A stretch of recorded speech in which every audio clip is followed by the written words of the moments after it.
Hey, everyone, and welcome to the Flophouse. I'm Dan McCoy. I'm Stuart Wellington. And over here on the other side of the country, it's your old pal, Elliot Kalin. Mm-hmm. Friends. East versus West forever. What? I didn't know. Or East plus West? Okay. There's an East-West Flophouse rivalry, but it's between the hosts of the show. It's not between us and another podcast. Yeah. Oh, okay. Okay, well, I'll have to adjust my whole attitude about things. Yeah.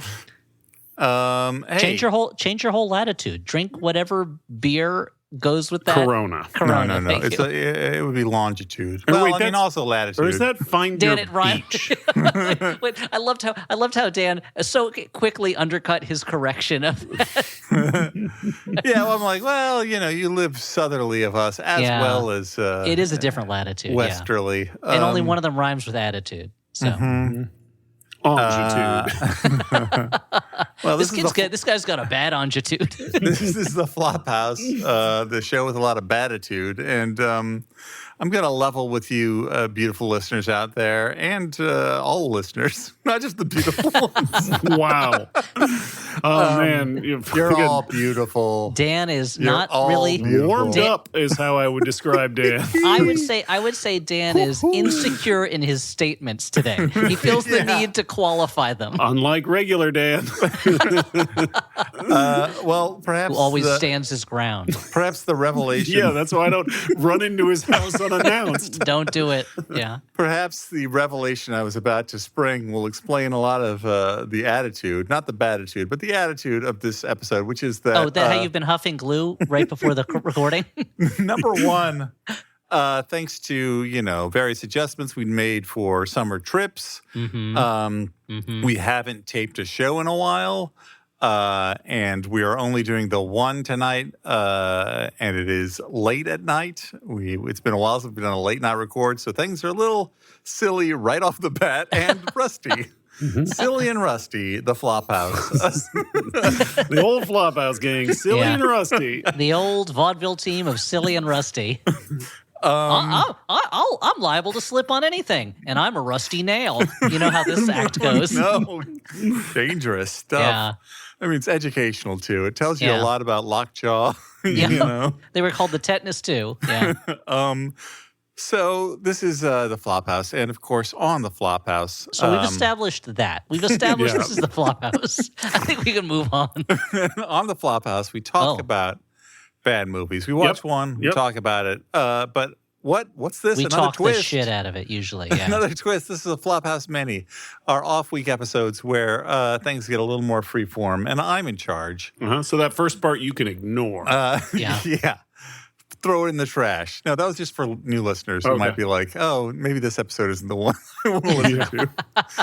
Yeah, let's give them a trial by fire right off the bat. Yeah. But for the real sickos, here we go. I'm going to share my screen. Oh, you Cormac McCarthy's out there. This is gonna be twisted. I made a little, what do you call it, a visual aid for this one. You guys that'll be great for the listeners at home. Wait, I am the final person to do a PowerPoint for one of these lore things. dump? That's true. I think I once made a memorial video to show to you guys during one of these, and the audience just got to hear it, right? Yeah. My favorite is when we're like, yeah, so I made this thing that is only for us, but we'll probably share it in some way for the listeners. We and never do. No. Never happens. We're just not that good. And people We've only are been like- doing this for 18, 19 years. Yeah, Almost 19, yeah. Our listeners are like hunting the dark web for this like PowerPoint we made. Yeah, we like, made it. ho hum, another red room. Get out of here. I'm looking for the Flophouse jokes. Yeah, I was looking for this thing Dan made, and I ended up on D. Snyder's Strangeland. So I appreciate you guys. Nope, fear.com.com. Okay, let me just click through all the fucking ads. The more I think about it, that is the funniest thing about fear.com is that the name of the website is fear.com spelled out. Okay. It's so fun. Play in window. I finally figured out how to do this part of things, so that's good. Wow, Dan has merged with the internet. He's like a regular virtuosity over here. And now I got to share it with you. Sharing is not turned on. It's I'm going to turning send a me on. request to Okay, you, I'm going Elliot. to allow this request. This is the kind of stuff we could have dealt with before the recording, but I'm glad we didn't. It adds a certain je ne sais quoi to the show. A certain Shaggy quality. Did he approve the request? Yeah, Shaggy's Okay. like... He's like, wasn't me. Yeah, I get it. Exactly. Yeah, Who let these dogs out? Joinkies. That's what the other Shaggy is like. Yeah, That's the Baja Men. Oh, yeah. Come on. Sorry. Oh, Oh, you're man, right. we're going to turn off the podcast. No, you're right. Dan. He says, I thought you were in charge today. He says, Says wasn't Shorty, me. you're my angel. says Yeah, he it does wasn't say, me. Shorty, you're my Okay. angel. my yeah. darling angel. But his main thing is saying it wasn't me. That's his thing. Yeah. Yeah, closer than my peeps. You ready? Can I share it now? Yeah. Am I allowed to share? Yeah, For God's I allowed sake, it. let me share. Let the man share already. Okay. What if you said let me share, and then I said yes, and you started singing if I could turn back time, and I said Yeah, Dan, not what that if? kind of share. Yeah, the fucking Uatu's asking. Yeah, let's get the watcher to see what alternate world that happens. Elliot, in. are you seeing this? Because I Yes, know we're I am. seeing it here. Okay. I am seeing it. It's a PowerPoint presentation on a subject that you've talked about before on this podcast. Well, I've talked about it on a live show. Some would say you have an unsafe, maybe an unholy obsession with it. Mhm. Yeah. Somebody, he snaps a one-wish willow, and it's Jem and the Holograms Well, as you can all day see long. here, yeah, the title of it is Jem and the Holograms, a deep dive into one of Dan's odd obsessions. Subtitle, a.k.a. Revenge for Elden Ring and Warhammer is a dish best served to Jem. Yeah, okay. So here we go. We're going to talk about... Jem's on you. I'm excited. Dan, let me, before we start, I just want to ask one question. If the you of, say, 20 years ago, 25 years ago, could see yourself now, do you think he would guess that you were strangely obsessed with Jem and the Holograms? Well, that's a good question, Elliot. I did watch it when I was a kid. I, confirming my status as an odd lad, I preferred it to such things as G.I. Joe and the Transformers. I was. I don't know if odd's the word. You had your own things. You were less interested in violence, more interested in the high stakes world of popular I wanted music. the soap opera stylings in the record industry of Jem. And Of course, I was more unfortunately, into the record industry stylings of the band Jabberjaw was in. it was called the Neptunes, Thank you.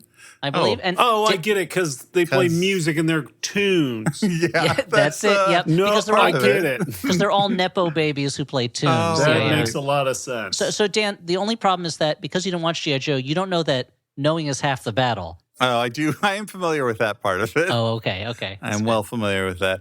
And the funny thing about Jem is every once in a while, they would throw in one of those at the end of Jem as well. They would like have a little PSA announcement, but very rarely. It was like Jem doesn't really care about these issues. Jem just needs to fill a little time. The script came in like Yeah, because the G.I. Joe guys were really passionate about those issues. They're like, I'm not going to fight Cobra unless I can do my little thing at the end. They're like, well, about we have a pitch for a TV show where a bunch of American Special Forces borderline mercenaries tell kids about fire safety and not talking to strangers. We don't want to put that on That's our TV unless they're passion. shooting lasers at ninjas. Do you remember Right, that if we one must, where like if we must. where like Shipwreck was going through like a weird like psychedelic journey thing? Do you remember that episode? No, It was pretty I don't cool. remember that one. I'm enjoying all this Maybe side talk. Dr. Mindbender was But I fucking- got to tell don't you remember. that I had a hard time cutting down this Jem mini, so we should probably dive into it. Wow. Yeah, then let's get started. Again, you're in charge. Here we somehow. go. So, Jem and the Holograms. I mean, actually, the actual title of the show is just Jem, but Jem and the Holograms Just is, Jem. of course, the band. I mean, that's a revelation to me. I didn't yeah. know, I didn't realize that. Yeah. Sorry, and Jem. I'm probably saying it with too much of an I sound. Yeah. It does sound like knowing- you're saying Jim and the holograms. Yeah. Jem and the Holograms. So Named after the precious stone of the same name, right? yeah, Dan? holograms. Anyway, the star That of the pitch show. was right over the plate, and Dan knocked it out of the Thank park. you. Yeah. That's Thank just you. solid Mashed it. fundamentals. Yeah. The protagonist, of course, Jerrica Benton. Now, Yeah, Jerrica. Jem. Now, I was going to say Jem and the Holograms, of course, Jem. a 1980s syndicated cartoon starring Jerrica Benton. As the series begins, Jerrica's father's just died.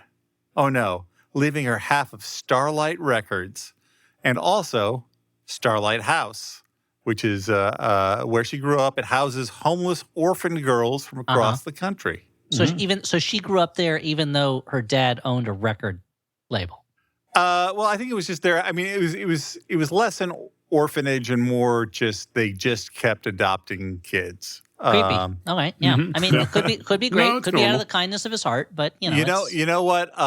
For a while, I thought it was creepy. I just watched an episode actually where we get a lot of backstory.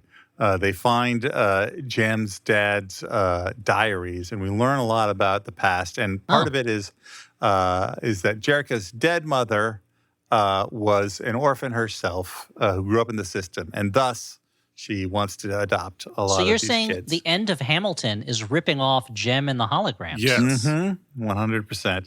Now, Jerica, you might be surprised to learn. You might be shocked to find also the titular Jem. She's leading a Hannah But Montana. wait a minute. She's all questions will be answered, Stuart. She's leading a Hannah Montana style double life as a mild-mannered record executive and a rock star, and only her bandmates know her true identity. That feels like a conflict of A interest. huge It's not enough that she is already inheriting this record company just through her parentage. She also has to make herself the star act on the record label. It was like when that producer of Jeopardy's like, "Hey guys, we finally found somebody to replace Alex Trebek." Me. That was bonkers. The fact that he appeared in any episodes of that show were bonkers. That's bonkers. Well, now I understand. But on the other hand, sometimes it works. That's what happened with Andy Cohen and Bravo. He's like, I'm in charge of the network. Now I get my own talk show. And you know what? It works great. People love it. So. Yeah, sure. Wasn't that also true of what's his face, George W. George Bush's, Jessel, you're thinking of. George Jessel. Jetson? BP, whatever his face, Shooty McGavin. The guy, Wait, what? Dick Cheney? Dick Yeah, Cheney. that's true. Dick Cheney was he was heading a committee to find a vice presidential candidate, and they chose himself. Yeah. Oh, yeah. I thought he was a record executive. Dick Cheney inherited half of Casablanca Records. Yeah. Now, we will learn that her being a rock star is an act of charity in and of itself, but that's coming up. Because she's gifting the world with her beautiful music. Yeah.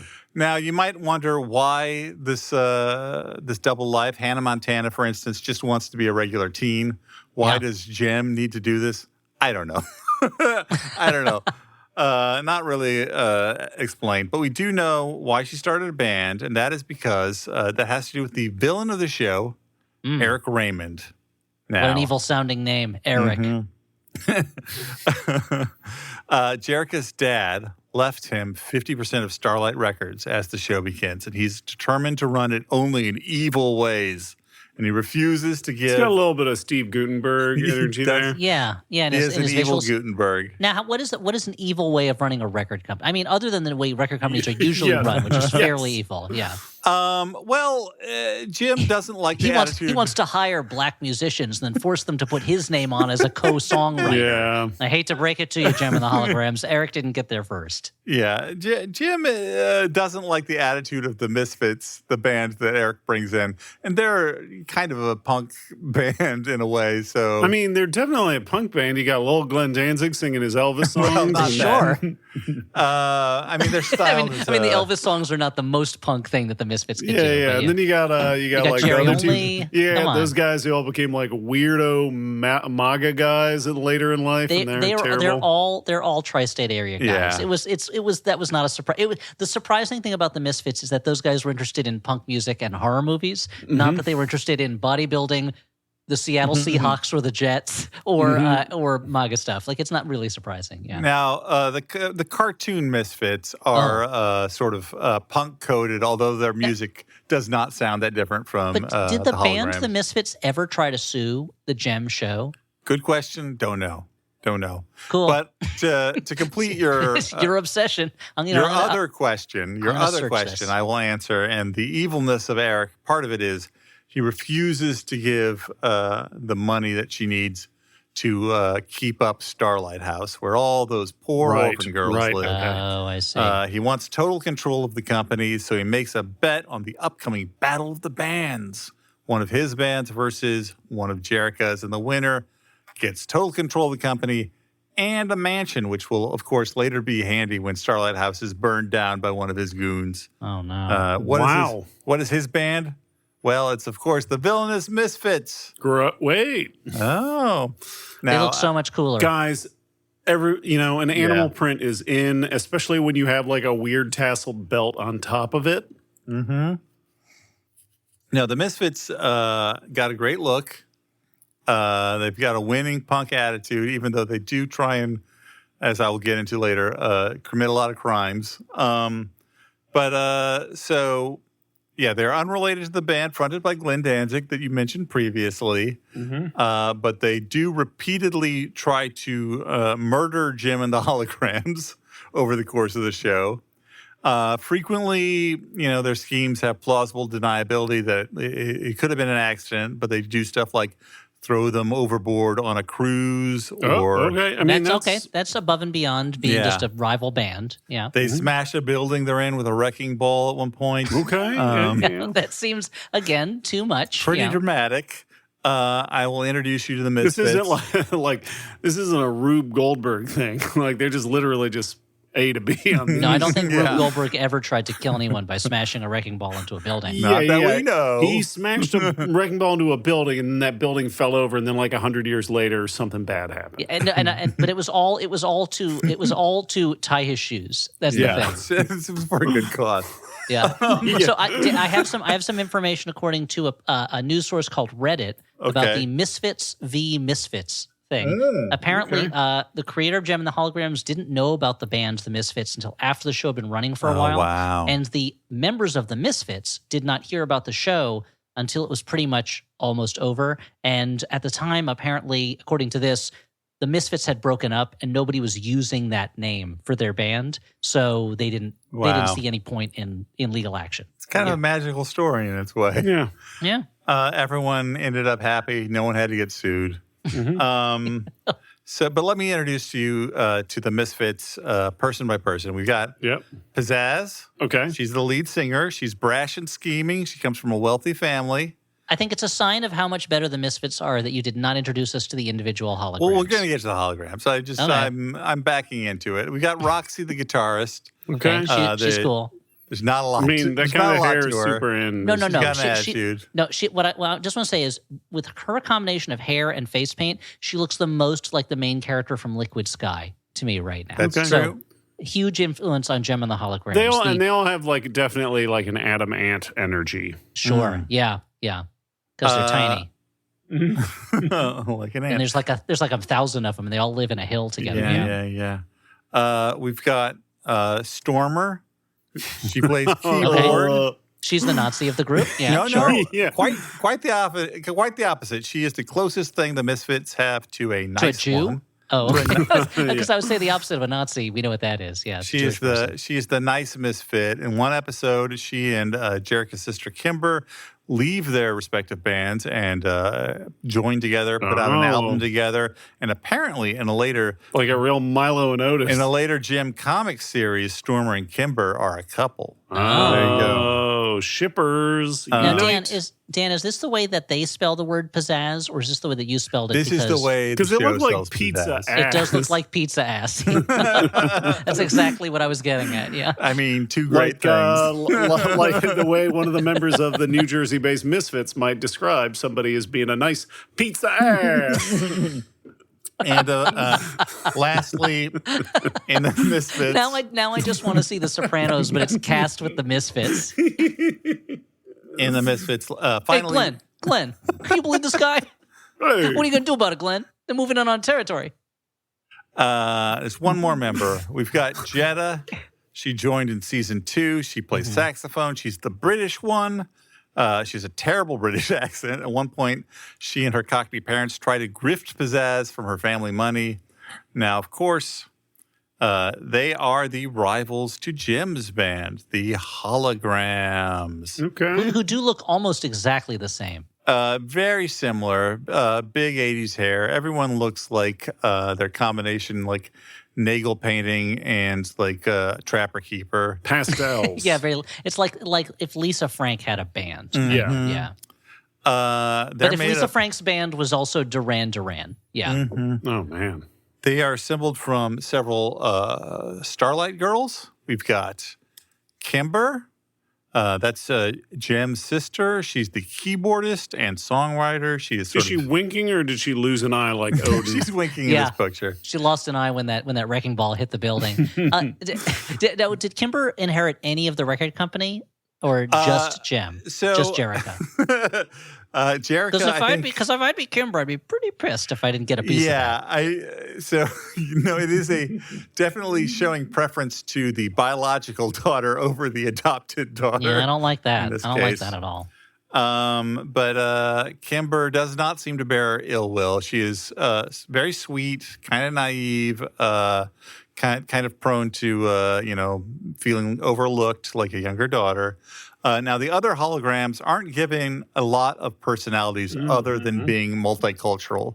So I'm going to point out that they are multicultural, and that is most of their characteristics. This isn't a fault of Dan. This is a fault of the show. Yeah, although, I mean, it is, I'm glad that the show at least made a token effort, but it is very token. We've got... It would be so funny if you were like, they're ethnically diverse. The show, it's the show is trying hard. Anyway, first there's Lepra O'Con. She's the Irish one. Then of course you have Zulu Princess. And we'd be like, Dan, these are terrible. Patty O'Shaughnessy. Well, the first one comes close to that. We've got Aja, who is Asian, on guitar. Oh, hell yeah. I love that album. I love Steely Dan's Aja. Steely D's, baby. I think I'm almost at the age when I start listening to Steely Dan. I think I'm almost there. It happened to me, man. I was like, ooh, those smooth sounds are now very appealing to me.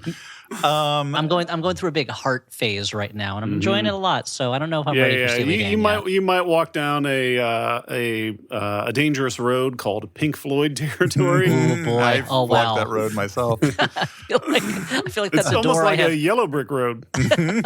That's a door I have approached and then turned away from, but I know it's there. Hey, we wish you were here. Have a cigar. So.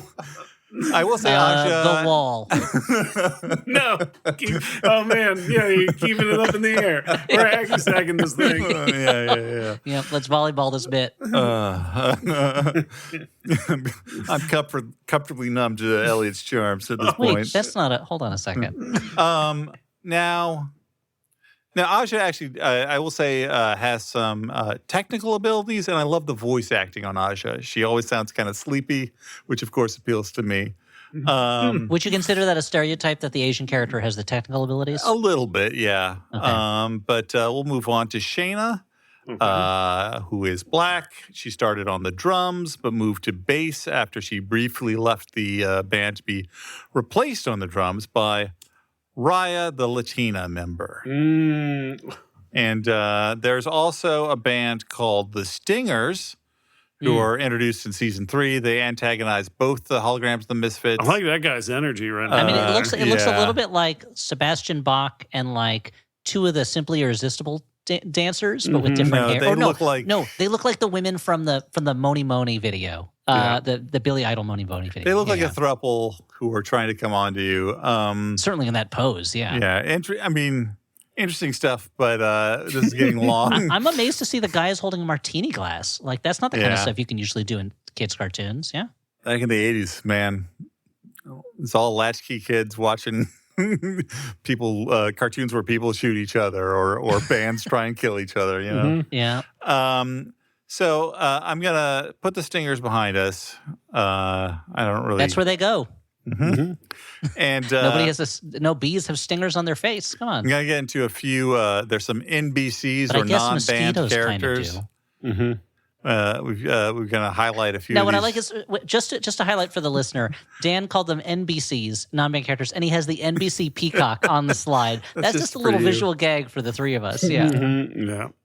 I try and make it special for you guys, you know? Yeah, you do. You do make it special. We got Rio. That's Jerica's boyfriend. Dances on the sand, yeah. Yeah. He's also attracted to Jem and flirts with her, but Jerica won't tell him that Jem is her alter ego because, as established, she's a messy bitch who likes drama. We've got Vivian Montgomery, better known as Video. Cool. Who does the Holograms music videos. One Starlight Girl that always sticks out to me is Ashley Larson. And she's like featured in a lot of episodes. She mostly sticks out to me because she reminds me of Tina Yothers from Family Ties. Okay. Okay. She's got whichever of the New Mutants is a girl, Rusty or Skids. She reminds me of. Is it Skids? It's definitely. Wait, I could be wrong. Yeah. I cannot. There are two characters who need better names. Yeah. Marvel, get on that. Here's one that I think you guys are going to like. Tech Rat. Yeah. Eric's evil tech advisor, who sounds exactly like Starscream from Transformers because he was voiced by Charlie Adler, who played Starscream. Oh, what a great voice. And his haircut has gone all the way around and is evil again. Yeah. So. Yeah. No, it's true. He definitely has the modern young Nazi incel. It's very, very alt-right, kind of longish on top and close cut on the sides. Yeah. For Warhammer 40,000 enthusiasts, that would be the haircut of a Raven Guard Space Marine. Ooh. And of course, the most important. Stuart, someday I hope you have the confidence to change your name legally to Raven Guard Space Marine. I want to see that driver's license. Yeah. I'm clearly a son of Korax, the Primarch of the Raven Guard. Now, we got to get to the most important non-band character of all, Sure. of course, Synergy. Oh, No, man, Archie jumped on Archie at the keyboard and fucked it up. Oh, wow. Right when I did the big reveal. Oh, man. Right, the big reveal. Synergy, Archie was so shocked Jumped that he up. jumped right on there. Yeah. Okay. Good Let's cat. look at this. Good cat. That's No, good bad podcasting. cat, Dan. Objectively a bad cat. No, it's good podcasting, though. Yeah. People, That's fair, yeah. Audience is going to be into it. We've got Synergy. What's that? That is the Synergy is the holographic computer that Jericho's father invented before he died. Oh, man. Because on top of being a full owner of a record company, he was a tech super genius. Of course, yeah. And like Peter Parker. Yeah, and a serial orphan adopter. In that Peter Parker also had a record company. Yeah. And I've kind of glossed over it until now. But in addition to being a music industry soap opera, of course, Jem is a science fiction adventure show. And the key to it is that Synergy here gives Jericho the power to become Jem through Jem's starburst earrings, which he activates by touching and saying, "Showtime, Synergy."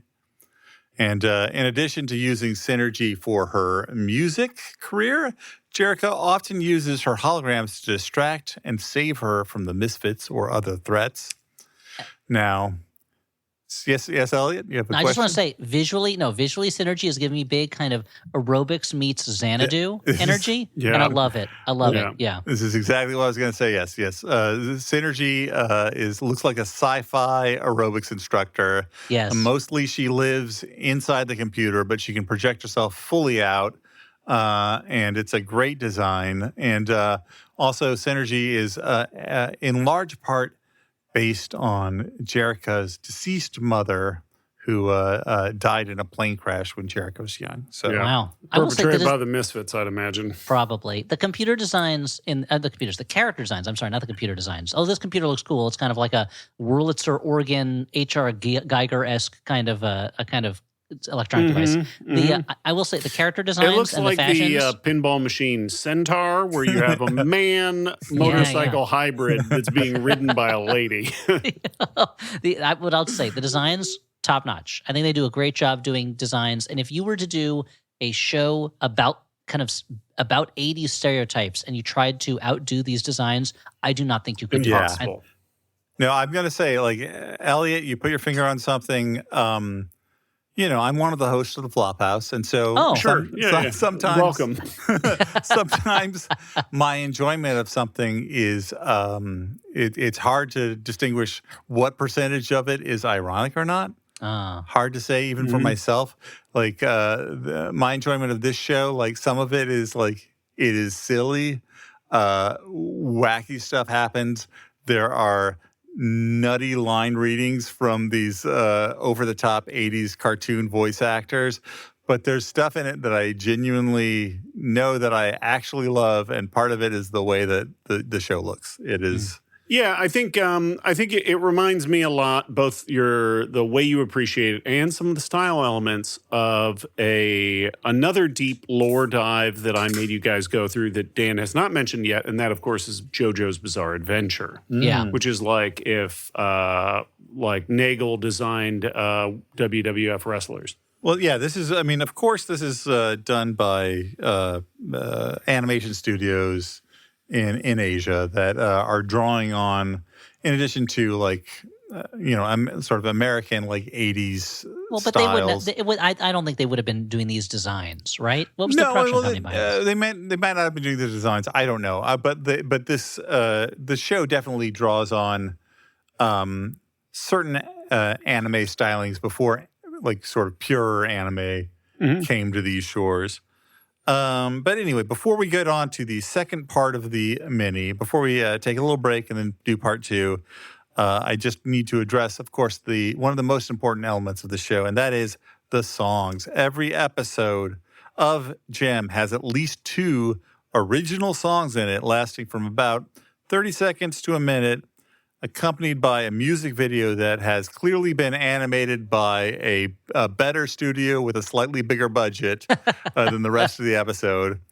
And I will say that despite the Misfits interrupting the theme song to insist that their songs are better, their songs are about the same in quality and sound. The biggest difference is that Jem's songs tend to be about uplifting topics, and Misfits songs tend to be about being mean. And to show this, we've got some hologram song titles, including Believe in Yourself, Getting Down to Business, Aztec Enchantment. I was also drawn to Aztec Enchantment, yeah. I'm Taking a Train, We're Making It Happen. Yeah, Come On In, The Water's Fine. Open And a also Book. Come On In. There's 2 different songs, yeah. Yeah. Can't Get My Love Everybody Wears a Together Mask. sounds like a Wait. fucking ZZ Top Everybody song. Wears a Mask is one of the wistful, haunting songs. But that that's Jem that's does. basically a Billy Joel song. I Yeah, mean, that's yeah. The Stranger, yeah. Mm-hmm.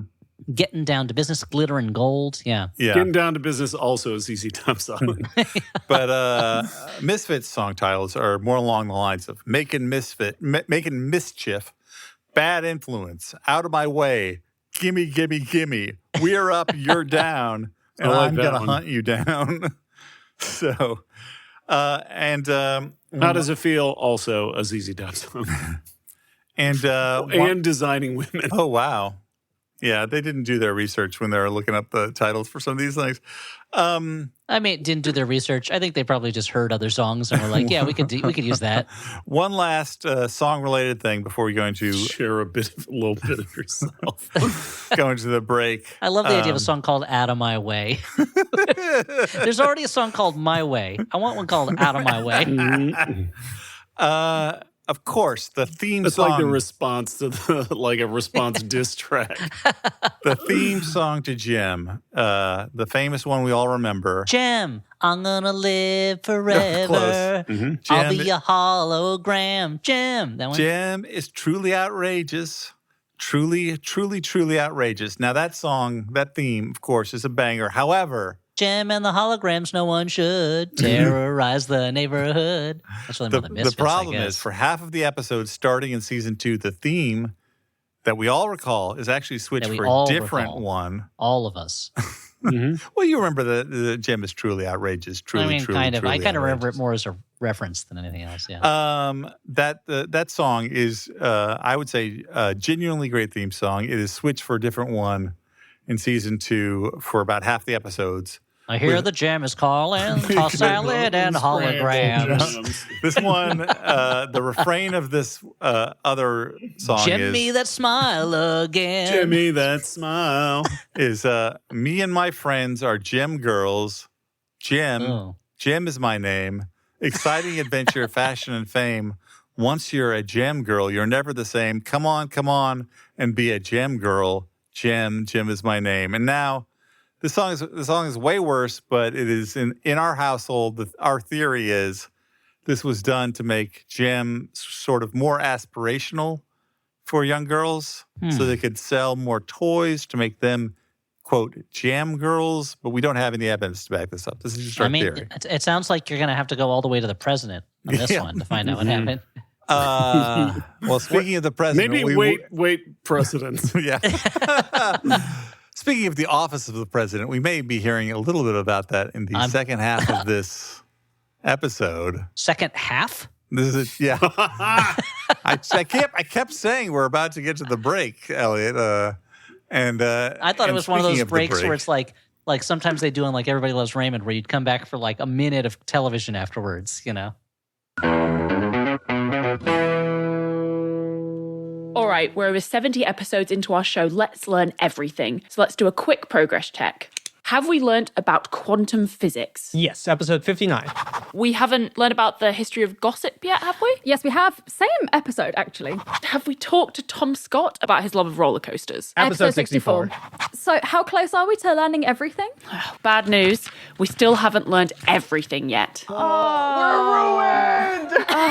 No, it's good news as well. There is still a lot to learn. Woo! I'm Dr. Ella Hubber. I'm regular Tom Lum. I'm Caroline Roper, and on Let's Learn Everything, we learn about science and a bit of everything else too. And although we haven't learned everything yet, I've got a pretty good feeling about this next episode. Join us every other Thursday on Maximum Fun.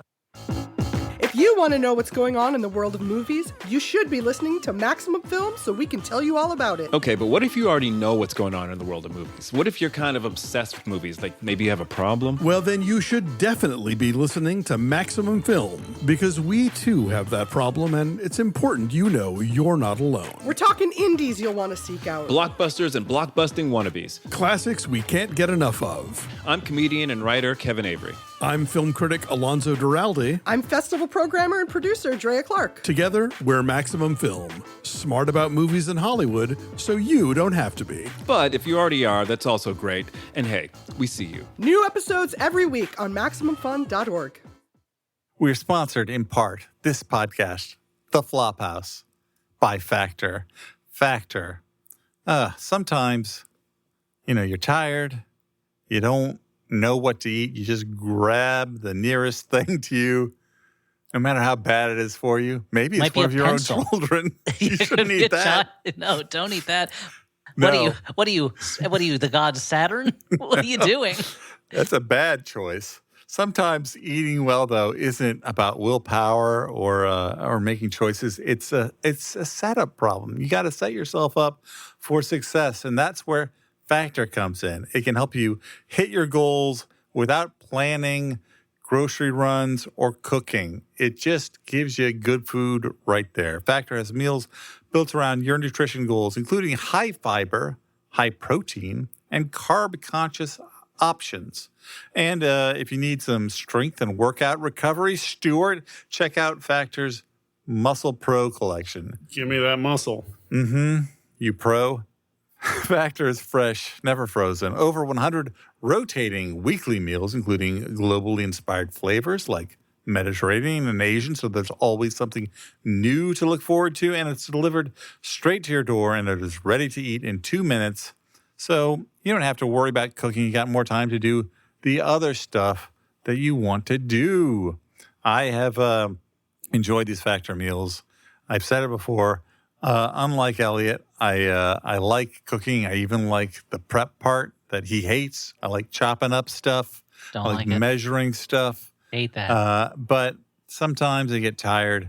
It's nice to be able to reach for something that you know is going to be relatively good for you and fast, and it will taste good without a lot of work that you got to put into it or a lot of mental energy. So head to factormeals.com/flop50off and use code flop50off to get 50% off and free daily greens per box with new subscription only while supplies last.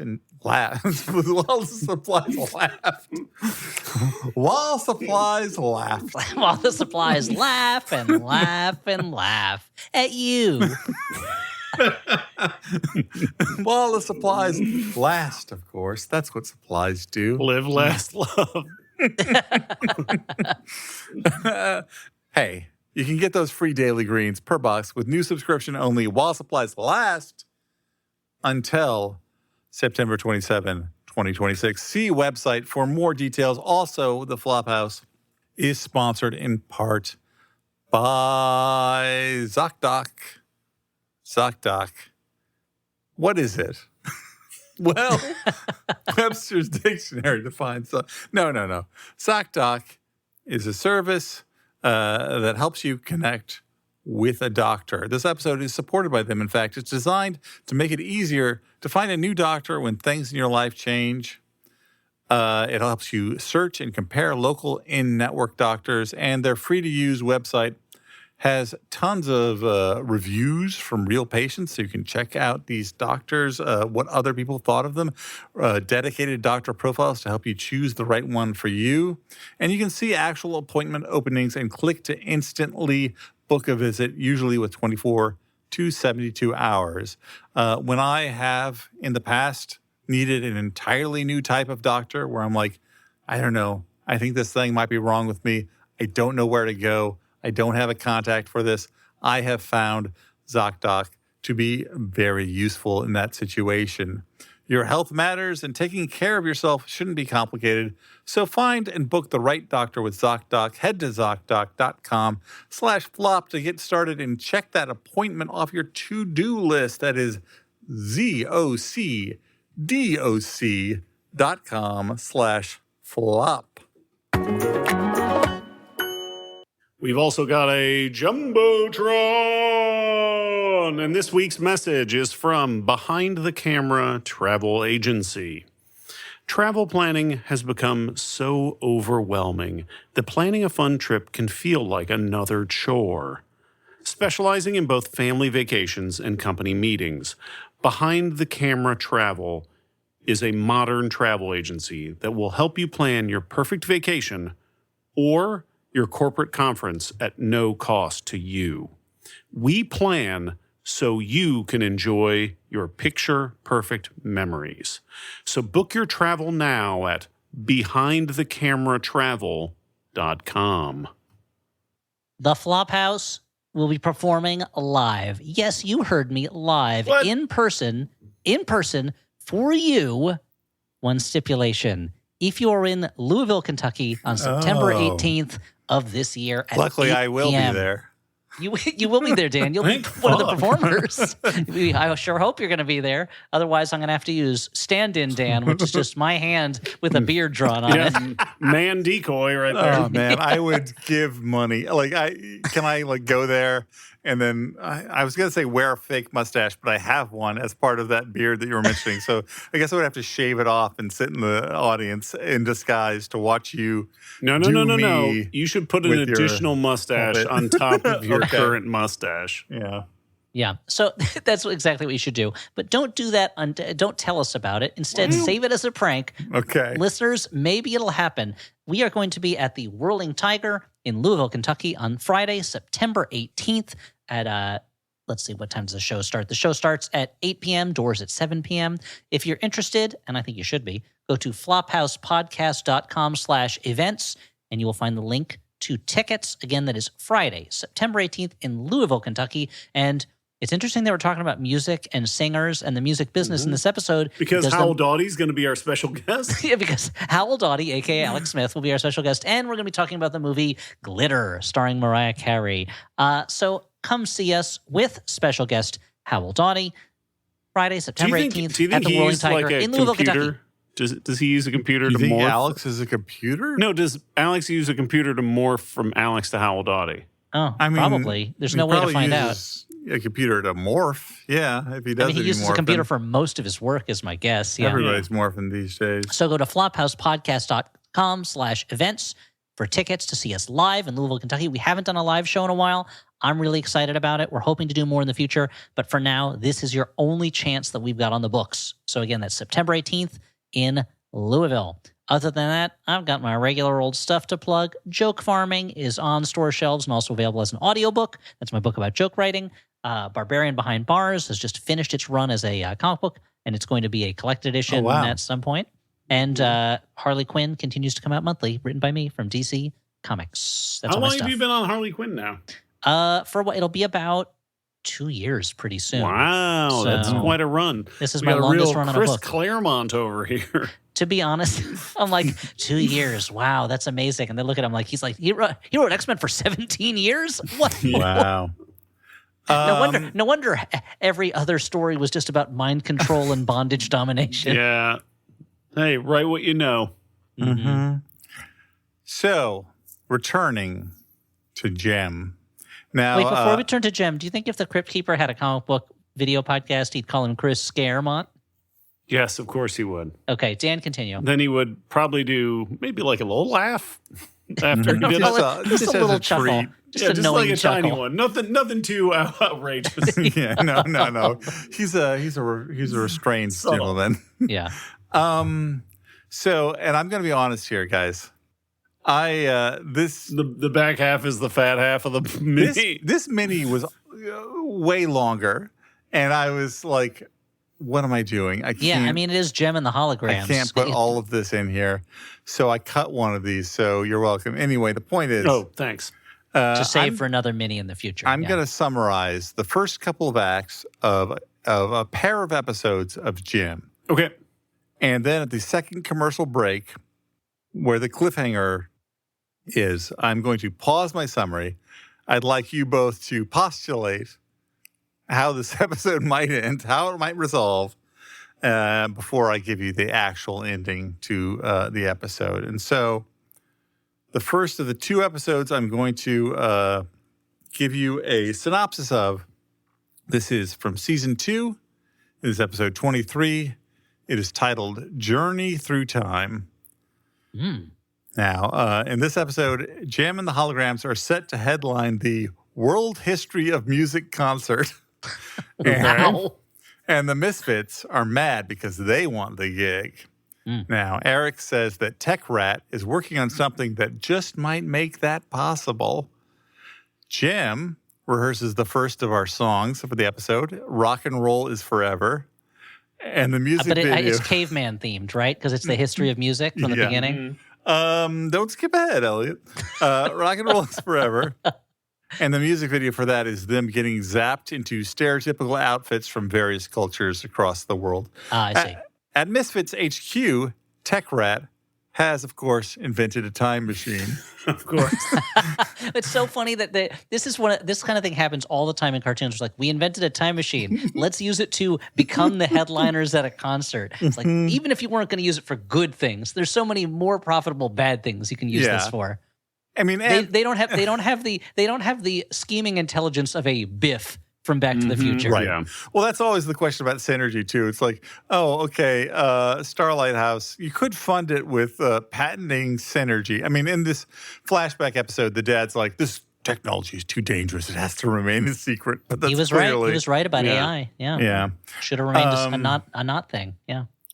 But Tech Rat sends Jem and the Holograms back in time, where they're conveniently standing right next to Synergy at this point. So Jem still has her hologram powers in the past. Okay. Oh, thank Christ. Who they meet. Now, in the present, Constanza Mozart. It's so funny. They go back in time and they're at the crucifixion. And he's like, help me. And they're like, nah. We can't change Sorry. the We'll past. sing the song, Rockin' into Heaven. They know not what they do. Yeah. No, in the present, Constanza Mozart appears by the Misfits and Tech Rat because he explains that his time machine has one flaw. It requires an exchange in body mass. So sending Jem and the Holograms back in time means they need to receive someone from the past. Now, I don't know why the exchange is like 5 people or whatever it is. 1 people. Yeah, that's or not one, a mass. Is he a giant? Yeah. But in the past, Synergy confirms they've been sent to Vienna, 1781. She gives them appropriate holographic clothes to disguise themselves. They meet Wolfgang Mozart. Do they meet Salieri? Don't get ahead of it. Because this Wolfgang Mozart in this episode is a wholesale ripoff of the Tom Hulce Amadeus Of Mozart. course. You think they're going to invent a new personification for Mozart for an episode of But Jem it and the is Holograms? amazing. Like, he is doing the high pitch, like, laugh all the time. Like, Oh, yeah. it is Well, 'cause- crazy how much this is like. Kids love Amadeus. I mean, I did actually. Kids as a kid, do love Amadeus. Anyway, all the holograms are horny for Mozart, Sure, but of course. he is depressed because of his rival Solieri. That's how they pronounce it here. Solieri. Because he's like a he'd funk be- musician? He'd be so pissed. It would be. It would be. He'd be so fucking mad. So now Solieri is trying to keep Mozart from playing for the emperor that night. I love the idea that they're like, this Mozart is too close to Tom Hulce's performance. We got to make it seem like we don't know. We've never seen Amadeus. Let's call this character Solieri. He's a totally different character. TM. They're trying to keep Mozart. He's trying to keep Mozart from playing for the emperor that night with armed guards. The band distracts those guards by allowing themselves to get kidnapped with a holographic decoy Mozart, while the real one goes to entertain the emperor. Meanwhile, the band escapes and they go to the concert themselves, but a lightning storm creates interference for synergy, causing the hologram's period costumes to flicker, and they're chased from the theater as witches. That makes sense, actually. Now, of course, back in the present, This Eric is like, wait, I just want to say, witches is just such a classic go-to thing for the past. There's a Superman comic where he and Batman go back in time to the Revolutionary era and meet Ben Franklin, and they're about to be burned as witches, and it's like, what do you do? Nobody was burning witches in the 1770s. Like, what are you doing? Come on. And I feel like Superman would be fine, right?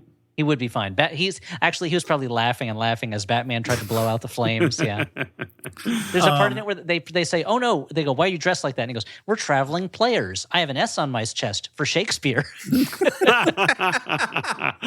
Oh man, comics are pretty awesome. But this episode, by the way, highlights one of the things I really enjoy about the show, which is it presents like it is going to be a show about a concert. A girl rock band and a soap opera about the entertainment industry, and then there's time machines and such. I mean, because it's educational. It's just like the original Doctor Who. It's meant to be educational. So you learn about Mozart and Solieri.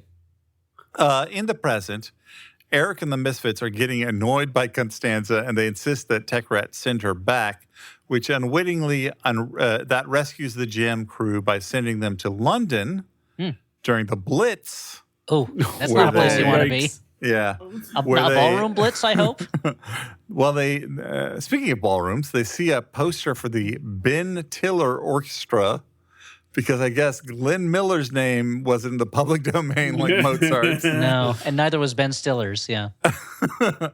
But they befriend the horns. I mean, Glenn Miller probably was not in the public domain by that point. Yeah. Well, there's an interesting twist on that later on. That's in that he meets Glenn Miller later? Yeah. They befriend the horn section to the band. And that they then meet Steve Miller. Yeah. They're like, some people call me a space cowboy? Yeah. But I have an AKA, an alias, if you will, and that's Gangster of Love. Yeah. And on the other hand, some know me by another. Some would say equally adventurous nom de plume, Maurice. Ooh. They all go. Abracadabra. Yeah. Then he reaches out and grabs them. It's very rude. They just met. No, but they let you do that when you're rich. That's something that our horrible president said a long time ago. Yeah. The holograms befriend the horn section to Ben Tiller's band. In the Ben Tiller Orchestra, yeah. Yeah, and they convince Tiller to let them sit in with the band that evening. And they sing a patriotic swing-inflected number, another song, another music video called We're Making It Happen. But that concert is interrupted by falling bombs, cliffhanger, commercial. Guys, what do you think? How do you think this is going to resolve? What do you think happens? They're all going to die. They're all going to die. Oh, wow. I think they single-handedly throw back the Hun. Do you think? I mean, Hitler is bombing from a Zeppelin or something, and they're able to, with the power of music, they just pop the Zeppelin and it crashes. Yeah. Yeah. And he goes, "Wish I weren't here." That's the sequel to Spank the Monkey song, Pop the Zeppelin. Yeah. Okay. Do they go to another time period, Dan? Does that save them at the last minute? Yeah. Well, that's you're showing your, of course. Yeah, he's a professional writer. I'm a professional television writer, yeah. Yeah, you know. Leaving Ben Tiller to die in the fiery holocaust of the bombing. Okay, well, clearly you guys are on tenterhooks, so I'll just let you know how this resolves. Sure. Back from commercial, rubble falls all around them, but the holograms are saved by, yes, yet another time jump. Tech Rat tries to figure out the time machine in the present, and more people are being pulled from the past, and the Misfits are disgusted by the appearance of a group of hippies. Awesome. I mean, to be honest, they would be. If these if these were punks, then they would be disgusted by a group of They're hippies, so annoyed that like hippies are here now. Pizzazz insults Tech Rat for not being able to fix his own time machine, which is fair. And in retaliation, he sends the Misfits back in time and pulls more hippies into the future. Oh, no. No. Just what they didn't need. The holograms are at Woodstock where they meet. Tell me, are these hippies, is this like a fun, like cool version of a hippie, or is it like the kind of hippie you'd see in a cartoon in the 70s where it's like filthy, no shoes, their clothes are ragged? It's the Manson family. I think it's closer to the latter. They they seem affable enough, but also like you don't want to hang out with these guys. Sure, yeah. In the past, It's so funny. They turn out to be the Manson family. They're so much more intense than the Misfits. the holograms are at Woodstock now, and they meet Oh, yeah. Johnny Beldrix, which is this world's Jimi Hendrix. And he's a right-handed guitar player. Mm-hmm. And he douses a fire on his guitar Yep. And he is mad because his when he manager... plays "Oh Canada" on it. Yeah. He all beneath the watchtower. Technically a cover of a Bob Dylan song, but you know that. Yeah. He's mad He because says, "Excuse me while I kiss the ground." Bizarro Yes. Hendrix. He says, "Are you inexperienced?" Yeah. Acoustic Ladyland. Anyway, Purple clarity.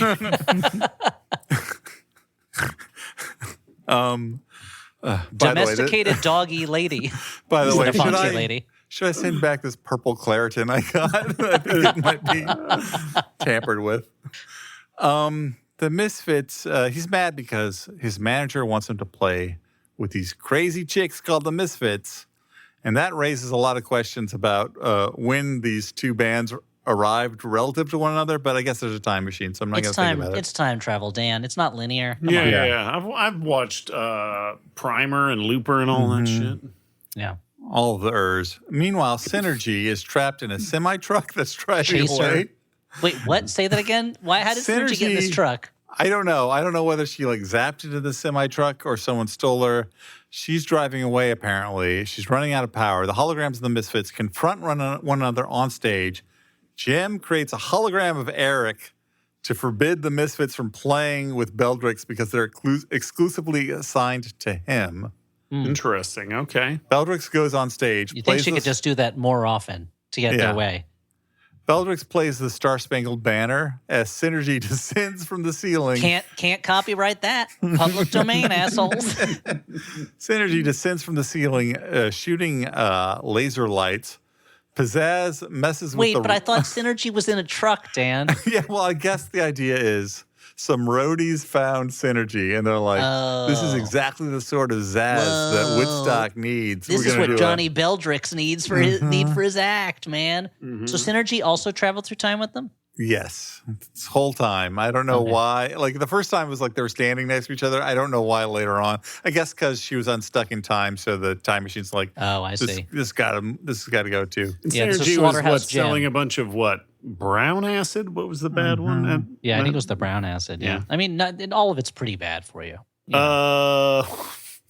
I don't know. I've unless you want experimentation. Unless you want to open the doors of perception. Thank you. But I feel like if I open the doors for perception, I'm just going to walk through and start listening to Pink Floyd's Steely Dan, and I don't know if I'm ready for that. Yeah. That third eye could be closed for a little bit longer. You don't want to invite perception into your house because then... No. Of course, then it can come and go whenever it pleases. Yeah.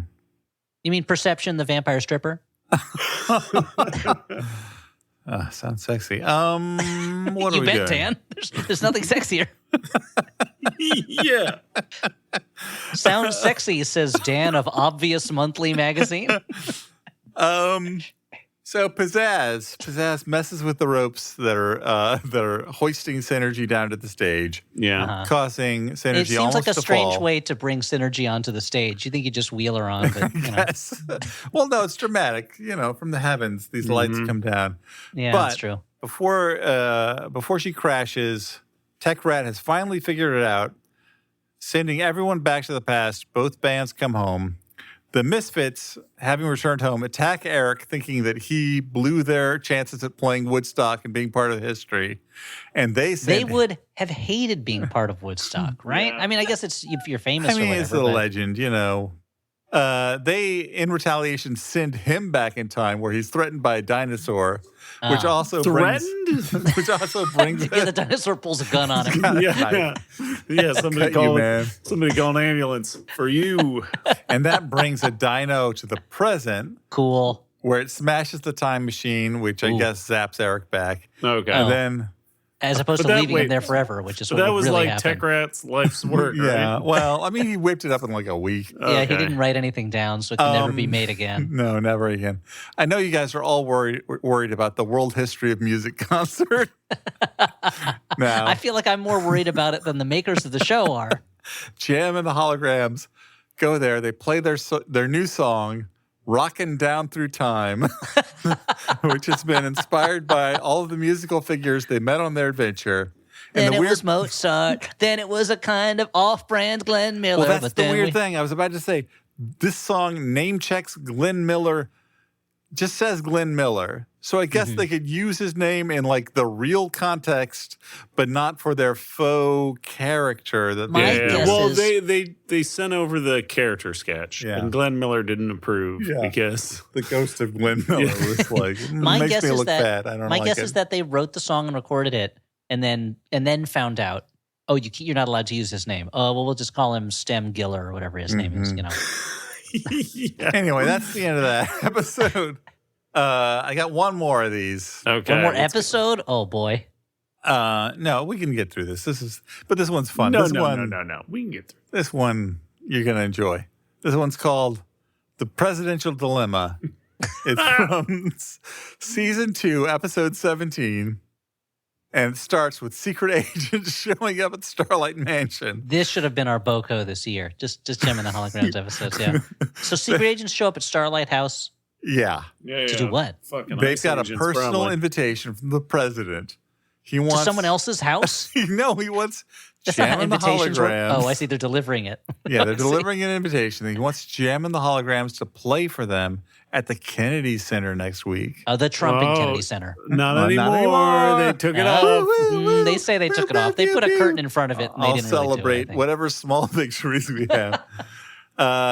Jem goes to the theater early to check it out, but the new security system there, which seems to be just a bunch of little satellite dishes, Cool. messes with Synergy's signal. Uh-oh. So Jerica has to make a hasty excuse for Jem's sudden disappearance. Now, I'm hearing a lot about Synergy signal getting messed with in these episodes. But you have to admit, this is Wi-Fi technology in the 80s. Like, It's pretty impressive. it's pretty impressive, yeah. It also seems to like span like several miles at the point that like and potentially eras where there is no electricity. I mean, it's this is fantastic technology, yeah. yeah. So to solve this issue of Synergy not operating at the Kennedy Center, Jem asks Kimber to take Synergy apart and ship her to Washington so the signal can get through. Meanwhile, the Feels like Misfits... I feel like we know that thing fits on a truck. I don't know why you have to take it apart to ship it. Just stick it on a truck. Yeah. True. Meanwhile, the Misfits Because are they're watching... just going to put the parts on a truck also. They're also No, you take it gonna- apart. You put them in garbage bags. You toss them in the Miami Bay like Dexter. No, The it's Misfits... the computer that kills other computers.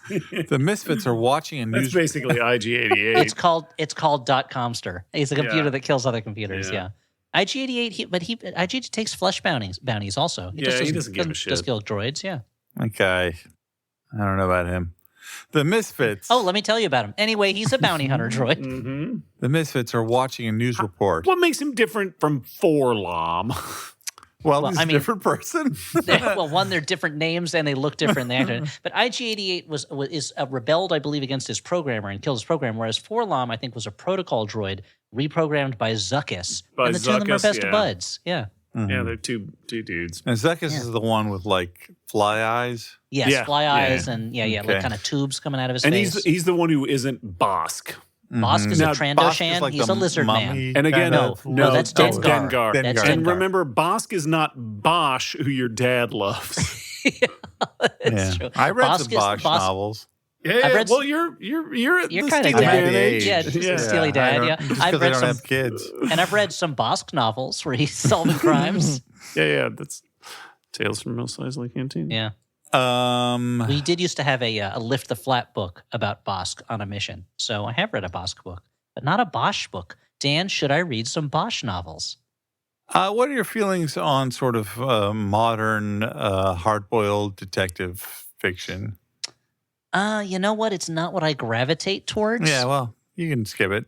Okay. Anyway, I'll just go back to reading Wallace Shawn Plays, which is what I'm currently in the middle of. back in the world of Jem.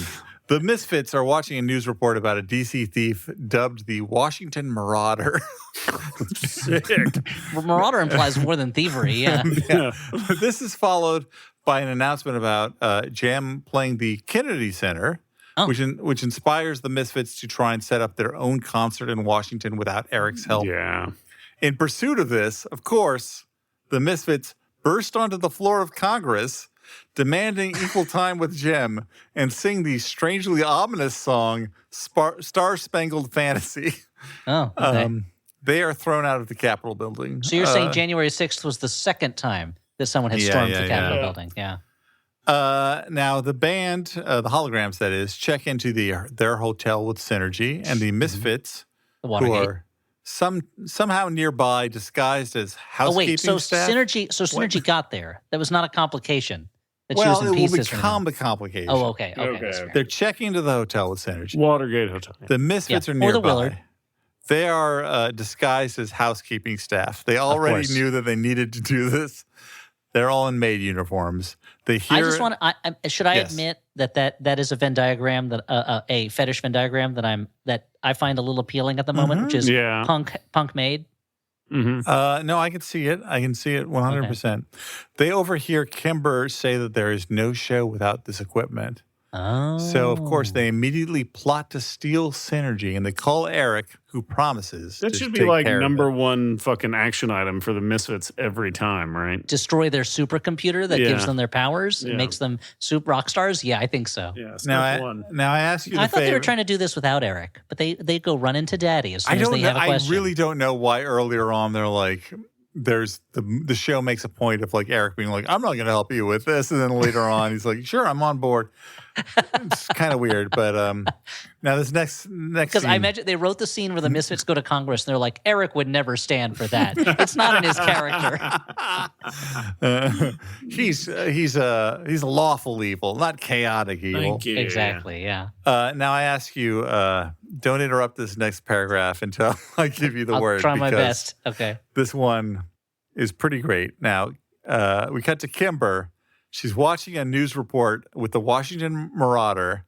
He's wearing a Hamburglar-style mask and a tri-corner hat, and he threatens to steal the country's greatest national treasure. And in reaction to this, Kimber says, "This is too weird," and gets up from the couch and walks away. And I have never been more seen as a viewer of the episode. It's like she sees outside her Yeah. life and she's like, what? Anyway, it's the greatest That's great. moment in the episode. I love it. That's pretty good. So he's like a Tea Party guy?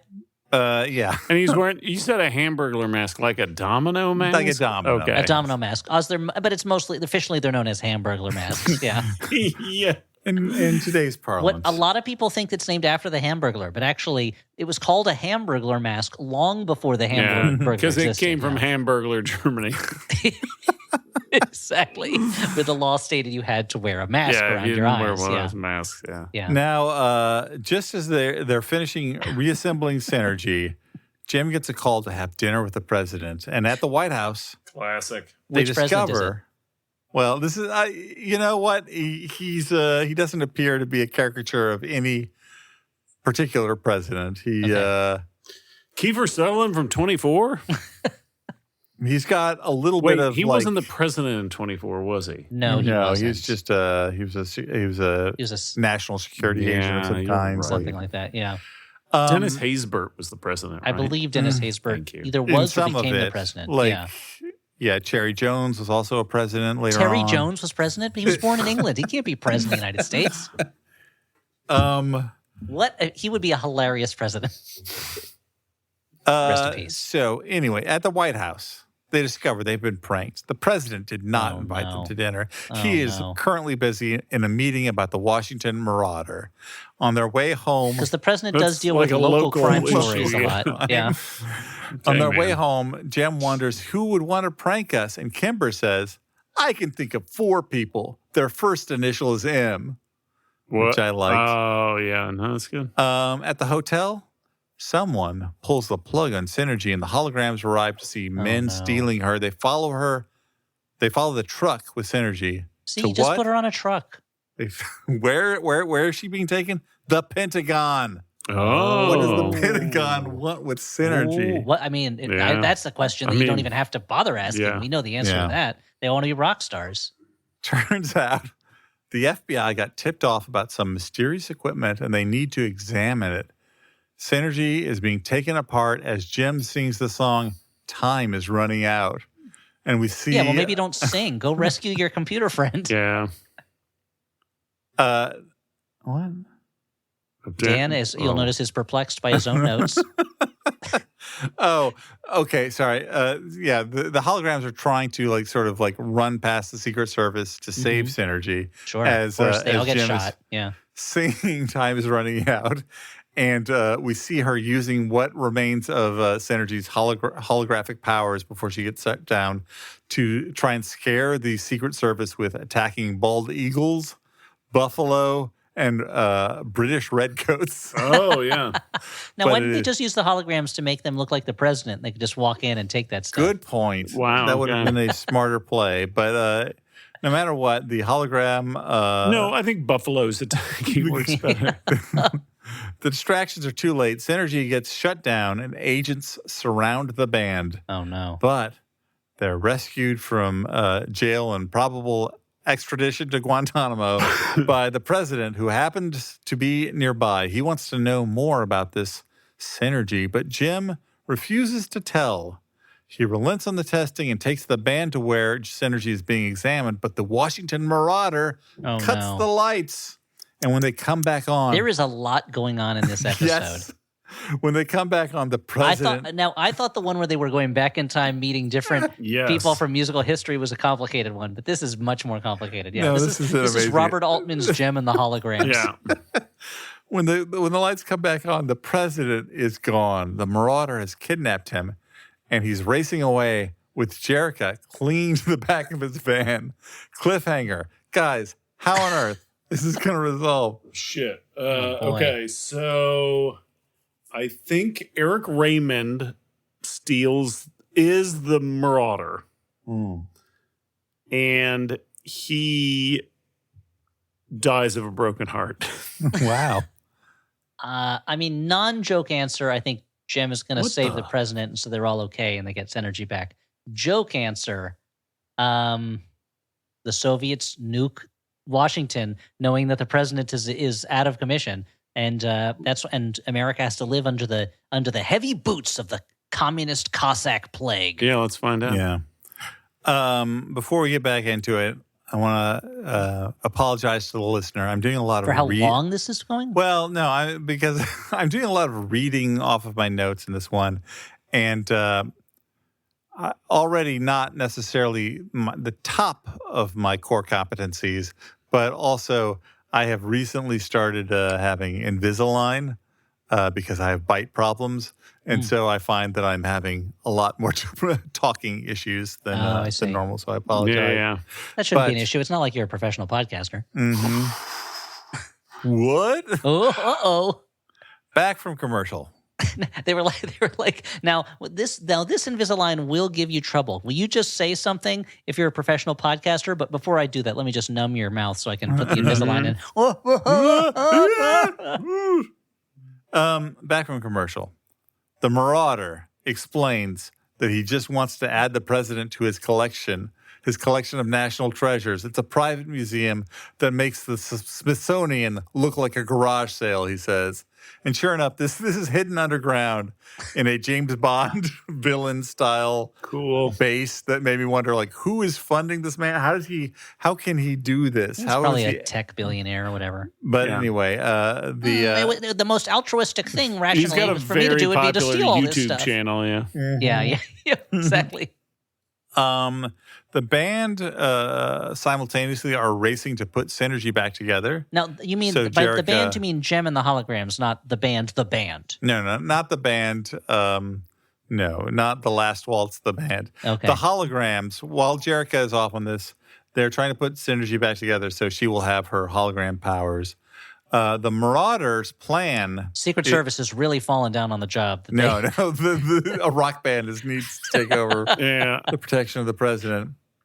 Now, the Marauder is he wants to put the president in a cage made up to look like the Oval Office. Okay. I mean, in some ways, the Oval Office is a cage, you know? Yeah. Oh, boy, don't I know it. What does that mean? I don't know. I've never been the president. I don't know why I said it that way. Not yet, Dan. Don't limit yourself. Yeah, I think there's a chance. Yeah. So this is to waste more time. My younger son told me he'd like me to run for president in the next election. I'm like, yeah, okay, sure, I will. Sure, why not? So I'm just going to tell people I'm going to run for president in 2028. Sure, put me on the ballot. Yeah. In England, they've got a robot man running for office right now. So. Yeah, Count Binhead. I hope he Binface, wins. I mean, he's not running for president. He's running for a seat in parliament. Yeah. I mean, certainly a better choice than Farage. So sure, for sure. I mean, he seems like he has that kind of personality that'll work well in a group setting. I read that one of his big promises is to move the hand dryer in the men's room of this one pub to a more convenient location. Sounds good. Noticeably improve people's lives. That's my motto. Yeah. Anyway, so the Marauder wants to put the president in a Oval Office cage. When Jerica tries to intervene, she is restrained by goons, and she grabs a heavy cup to attack them. And the Marauder goes, "Stop! Don't touch that! It's Paul Revere's chalice. It's priceless." Okay. And while he is distracted, the president grabs Lincoln's cane to use as a weapon. Now, Elliot. All right, interesting. Did Lincoln famously have a cane? I would say that Lincoln did not famously have a cane. No. No. Okay. That is not something that I am familiar with. The idea of him having a famous cane. Yeah. Misled as to the provenance of this cane. Perhaps. It leads me to wonder if that really is Paul Revere's chalice. Yeah. This is not the cup of a carpenter. Yeah. The cup of a humble silverman. Yeah. Now, the Secret Service burst in to try and pull the holograms away from Synergy. Yeah, of course. But they reactivate her just in time so that Jem is able to use her hologram powers to manifest. She's able to manifest George Washington, Abe Lincoln, and Teddy Roosevelt to shame the Marauder. 3/4 of Mount Rushmore right there. Mm-hmm. The three Thomas Jefferson was too busy to appear in the show. We know what he was doing. These three, this League of Hollow Presidents charge the burglar, and he locks himself inside the Oval Office cage for protection. Now, I will say this. If you're going to get three presidents to help you in a fight like this, these are good guys to do it. I mean, George Washington, battle-hardened. I'm sure we'll cover young Washington at some point. It's supposed to be ridiculous. Abraham Lincoln, again. Got a lot of reach. Got a lot of reach, but also when he was young, he was an amateur wrestler, as everybody was on the frontier back muscles. Then. And Teddy Roosevelt, as we know, amateur boxer, sportsman, hunter. These are three guys and he can morph into a bear, right? He can morph into, well, they can all morph into, I mean, George Washington can morph into a bald eagle. Teddy Roosevelt can morph into a bear. And Abraham Lincoln, of course, can morph into kind of a sad horse. And then when they combine, of course. Oh, yeah. They become an eagle horse bear. But all he can do is roll around going, kill me, kill me. I've seen The Substance. Yeah. So on their drive back from their adventure. Because all presidents get the power to transform into an animal of their choice. On their drive back, the president asks how any of what he just saw was possible. It's a good question. And Jem reveals her secret to him. at the press conference about his rescue, it looks for a moment like he's going to spill the beans. But, of course, it's a fake out. Unlike our current commander-in-chief, this president is trustworthy. 4 more years. And at the Kennedy Center, at the concert, Jem and the Holograms sing Freedom about all the great American freedoms we thought were enshrined forever back when this cartoon was made. Yeah. And finally, we're reaching Court the end. got to it. Yeah. Backstage, the president offers Jerica the president. How is this show? Is this episode 50 minutes long? What is going on? Honestly, this thing was so packed. I was when I was watching it, I'm like, oh, like 10 minutes from the end, I'm like, oh, this has got to be a 2-parter.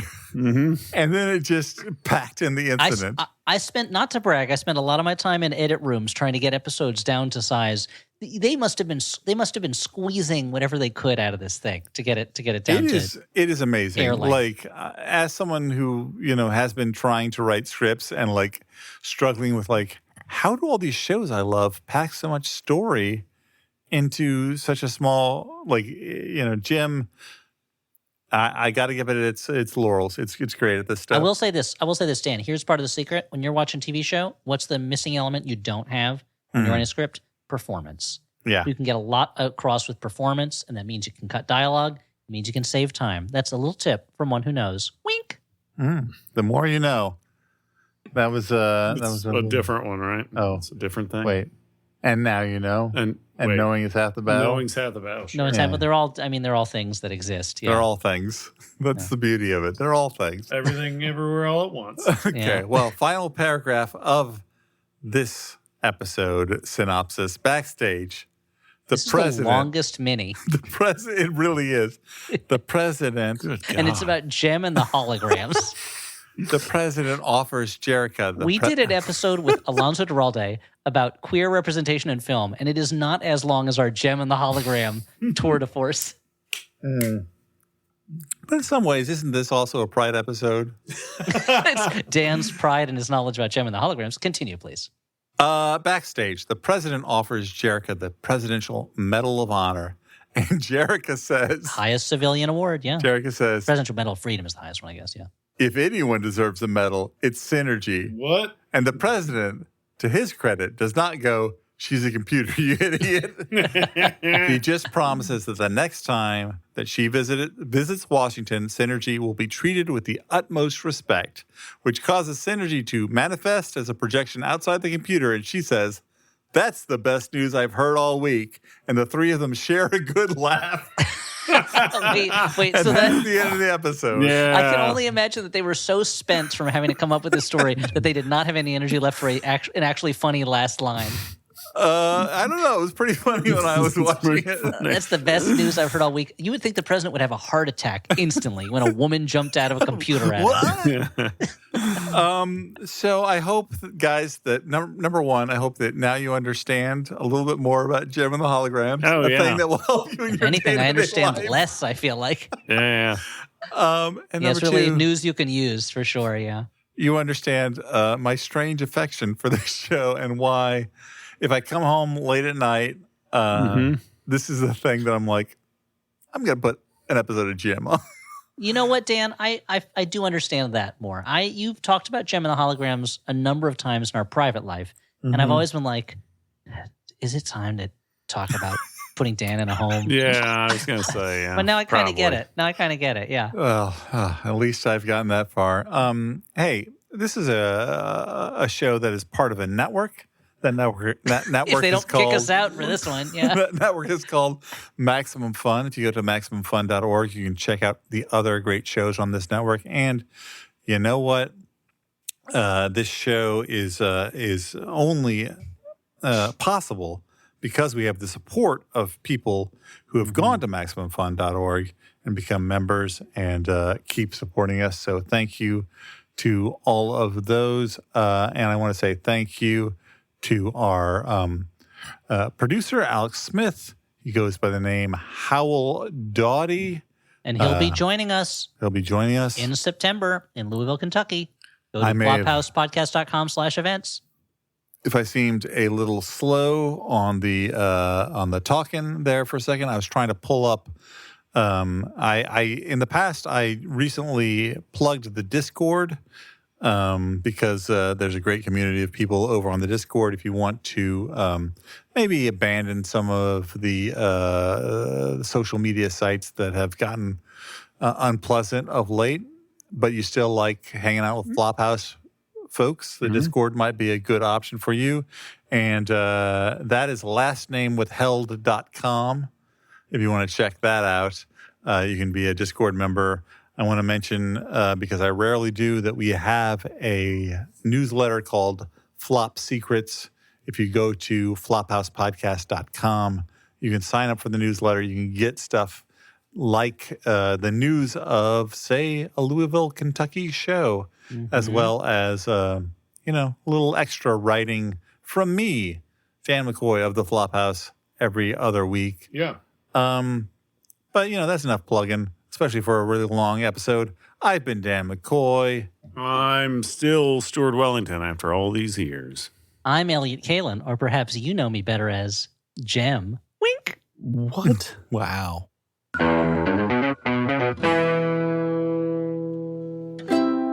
Maximum Fun, a worker-owned network of artist-owned shows. supported Directly by you.